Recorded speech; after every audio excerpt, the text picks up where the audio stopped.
Hey, and welcome back. I hope everybody is doing well. I hope you all missed me.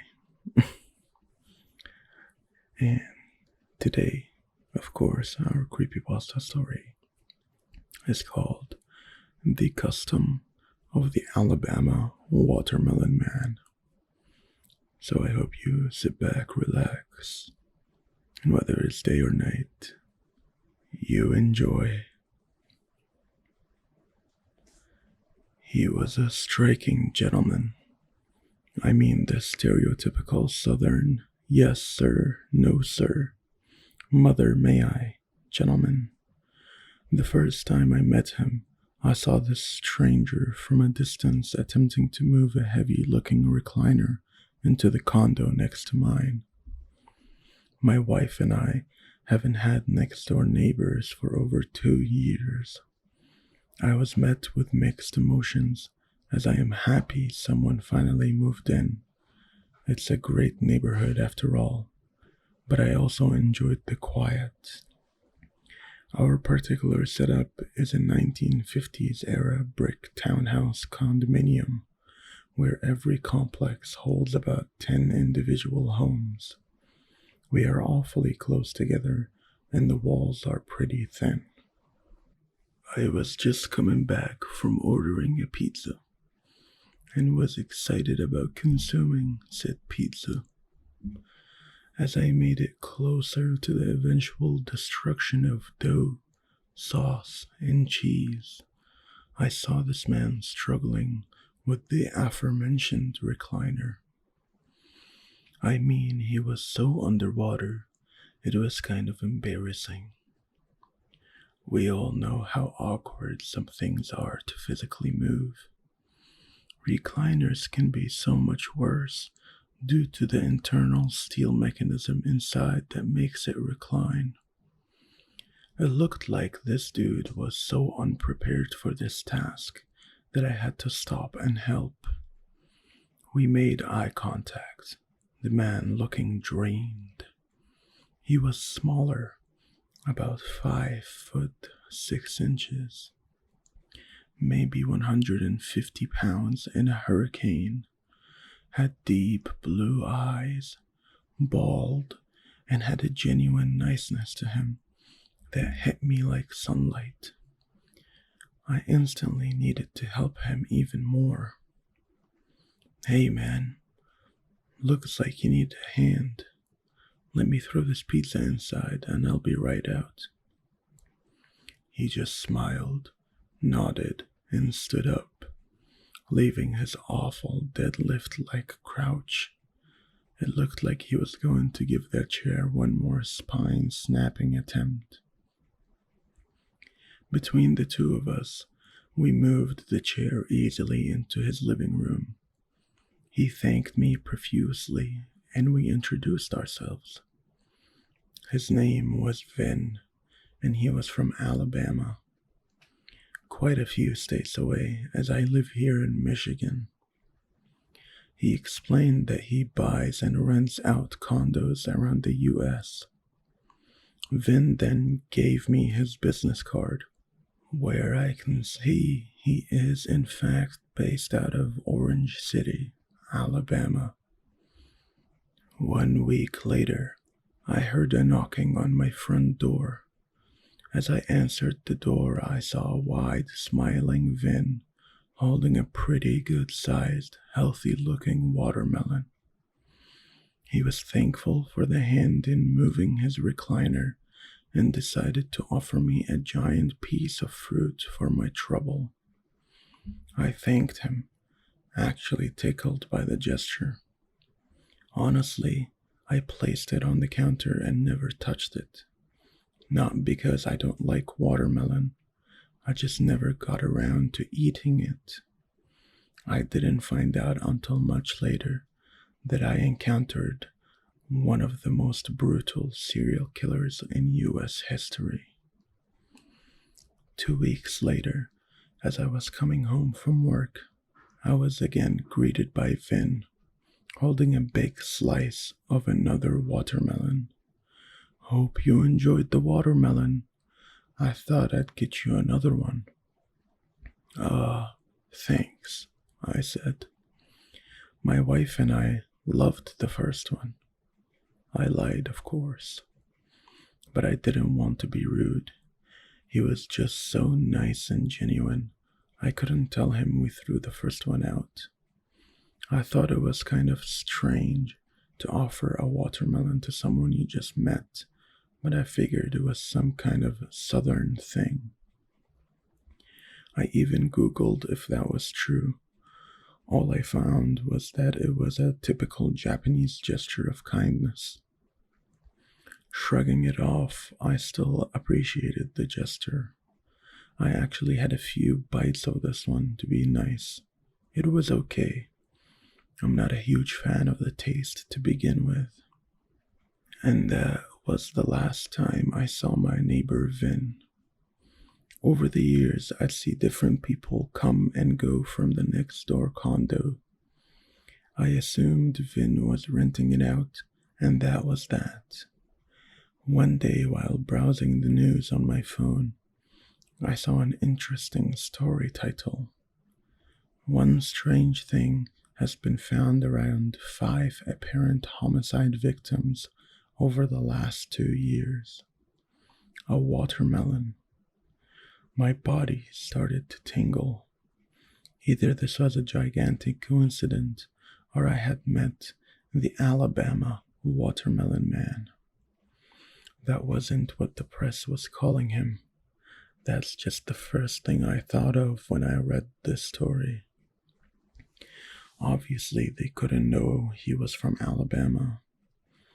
Apparently, there had been 5 men, all throughout the country, stabbed and beaten to death with a giant green watermelon placed near their lifeless body.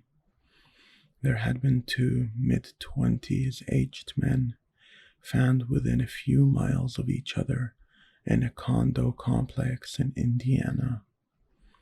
One older man in his 40s had been found crushed beyond recognition in the Tampa Bay, Florida area. One man was found in the western part of Michigan, beaten so badly he was unrecognizable. He also had one of his arms sawn off completely. And the last victim was actually all the way in Alaska.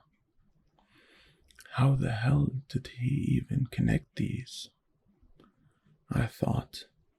Reading deeper into the article, I discovered that the local police made it publicly early on that an untouched, fresh watermelon was placed at the scene of the 2 Indiana men, probably trying to get any help from the public they could, thinking it was a local person who may have been seen buying watermelons, I guess.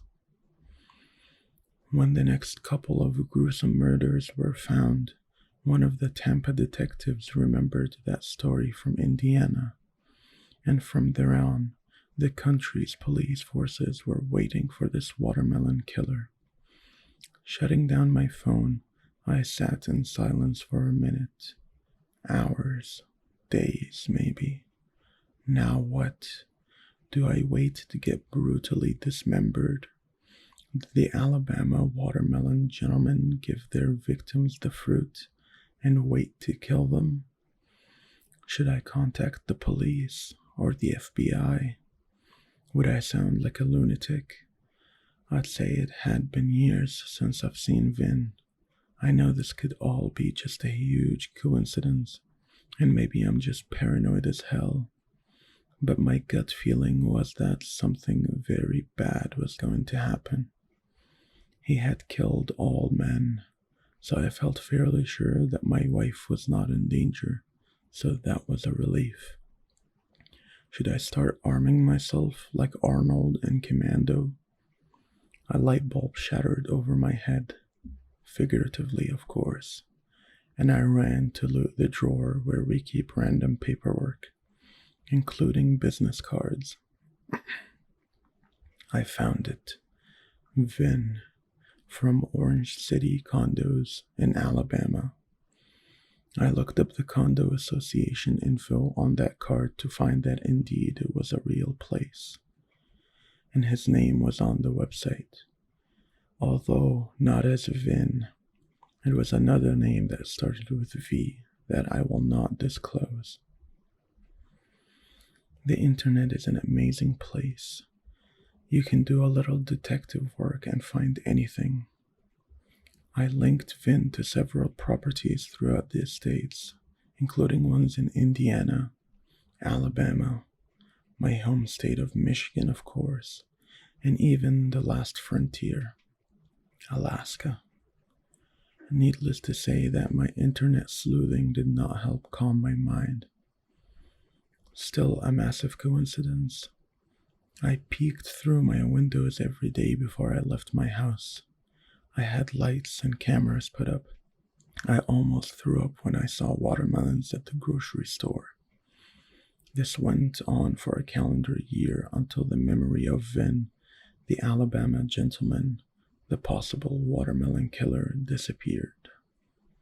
I've always been into true crime, serial killer lore, and interesting lesser-known stories like the smiley face killers and the toy box killer. These kinds of subjects didn't get their own coverage on Netflix or national television. I found them on YouTube from content creators like Rainbot, Nexpo, and Nick Crowley. It was on one of these channels that I found an amazing, albeit terrifying, recounting of the custom of the Alabama Watermelon Man video. I probably looked like the character from A Clockwork Orange when he's been forced to watch hours of videos with his eyes pried open. I've watched over 1 million hours of serial killer videos, but not one of these videos were about something I was possibly involved in. The narrator went into detail of the killing, the social media posting around the event, and even some real, somewhat censored pictures of the actual crime scenes. The only thing I can remember from the video was that the watermelon was fresh. It wasn't rotten or fake. It had gotten 2 fresh watermelons from the Alabama man. Why was I alive? I thought about DMing the YouTuber that created this video, as they had a great grasp of this story, but I felt I might sound like a bad idea overall. Hi, I might have ran into the watermelon killer. XD, smiley face. That would be a freaking dumb addition to the comments section. I did leave a comment though. I just left a simple emoji. Imagine Macaulay Culkin doing his famous scene ever. To make it simple, I guess that was all it took. Several days after watching and commenting on the Watermelon Killer video, I opened my front door to see a card on the steps. My wife and I left cards for each other frequently, so I was not at first alarmed. Seeing a cartoon of a watermelon on the envelope, I became alarmed. I shakily opened the note with blood absolutely rocketing through my body. "You are one in a melon," it said on the inside, with a sketch of a watermelon slice that had a smiley face. Soon after, there was nationwide breaking news. The man that struggled to move a reclining chair 10 feet from his front lawn to his front door that I met years ago had been taken into custody in Muscle Scowls, Alabama. The man I knew as Finn had committed one more deplorable crime, taking the life of a 30-something nomad outside a nightclub in the beach resort town. Smashed watermelon was found all over the corpses. I followed the now dubbed Alabama Watermelon Man story from start to finish.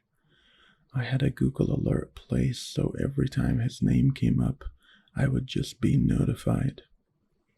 When asked why he chose watermelon to mark his crimes, his response was, I just like watermelon. 15 years later, the man I knew as Vin was leaving death row to face the chair. I suppose you could describe it more of an examination table, as electric chairs are not usually used anymore. Before the deadly lethal injection cocktail was administered, he was asked if he had any last words. Be nice to people.